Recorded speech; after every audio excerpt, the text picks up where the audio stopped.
if I can go grocery shopping without my kids, I'm like so excited.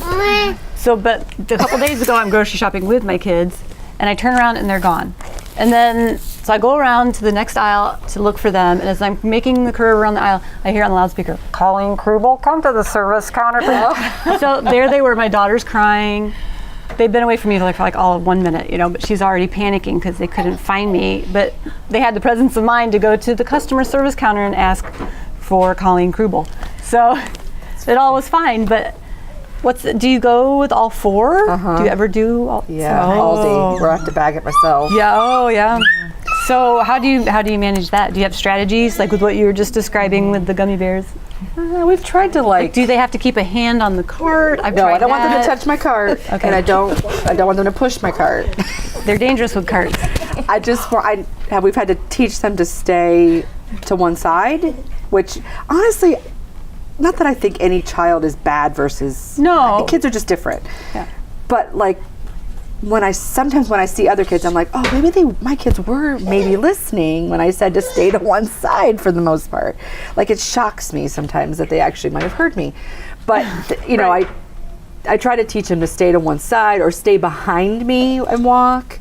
As long as they're not in the walkway. I try not to have a super high expectation. I think people have really, I don't know, I think my expectations are probably off regardless, but I try not to. Probably not. I try not to expect like them to be perfect, because I just think there's a lot of people think children should be acting a lot better than they are capable of acting. Yeah. And so when they're, you know, we used to live in Columbus, and we would go to IKEA, and the kids would walk around and touch everything and mess with stuff, and my partner would get frustrated, and I'm like, they're just being kids. Like, we brought them here. This isn't all that exciting for them.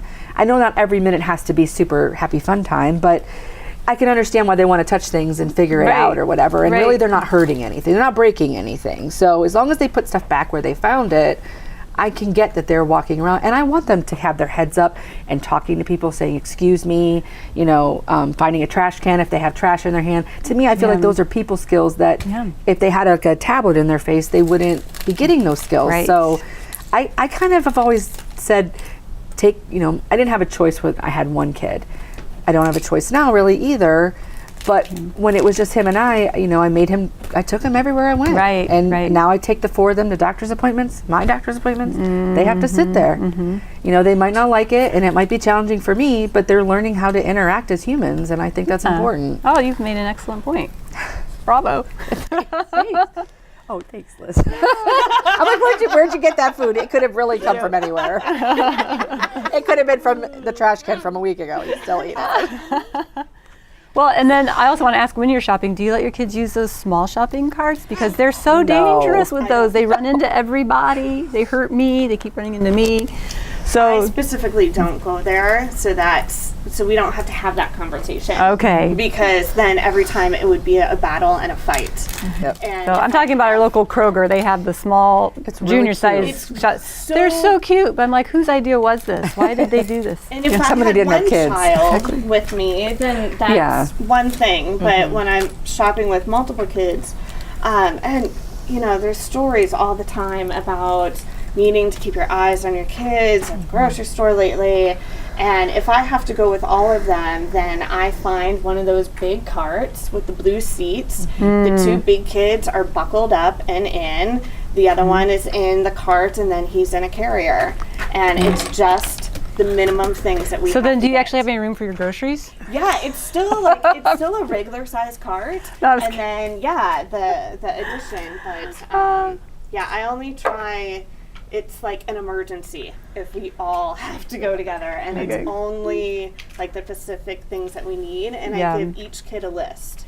Oh, So that way I have not they tried can, that. Keep track of what we need to get, and so they can say, oh, it's in the cart, or no, it's not. And so that way they have a job to do while we are. That's a great That's idea. impressive, because I gave my kids, and they're older, I gave them their school list the other day, and it was utter chaos. I was like, oh my God, everybody stop putting stuff in the cart. Oh, that's so funny. How about for you? What's it like? Well, we typically either go as a whole family, meaning my husband. Oh, so you have an extra adult? Yes. Yay. So like on the weekend, we would go as a family, and then I have a cart and he has a cart. And between the 2 carts and the 4 kids, it kind of works out. So do you like break off and go into different directions and say, we'll meet in the middle? You stay together the whole time? And one great thing about my kids is they don't want to be separated. And if they think, if one of the older ones thinks that one of the younger ones is trying to run off, they'll start, crying and screaming, no, come back, get him back. They have a feeling that we all need to be together. So I'm fortunate. Because if they had a feeling that we all needed to run in separate directions, then that would be a whole nother thing that I would need to deal with. But they're actually kind of protective of each other, so that helps. Okay. If I do need to take the 4 of them by myself, again, it's just a few specific items. We don't stay too long. Okay. Sometimes my husband will just go and do the shopping himself when he has time. I'm fortunate. He also does most of the cooking in my household. So he plans kind of the meal, vision, and then he goes and buys the ingredients for what he wants to cook. And then I have to remind him to buy the things that I put in the lunches because I'm the one making the lunches. Yeah. But that works out pretty well, I would say. And the other strategy I have is, again, the positive reward, saying if everyone behaves really well, then at the end of this trip we can, whatever it may be, we can go to the park if we didn't buy perishables, or we can maybe look in the toy section at Walmart, or we can go get some something pizza. for like $2 or less. That's like, because they always want, and they're like happy with that. Oh yeah. Or to go, or we could stop in at Dollar Tree. They can get one thing at Dollar Tree. They've been good. They have those little blind bags that are super cheap and you don't know what you're getting. Right, so it's like even more fun and exciting for them. And then if they start acting up along the way, it's like, are we not going to be able to do this fun thing afterward? Oh, no. And then they kind of police each other. Not fun like that. I'm like, this is real life. Just lay down.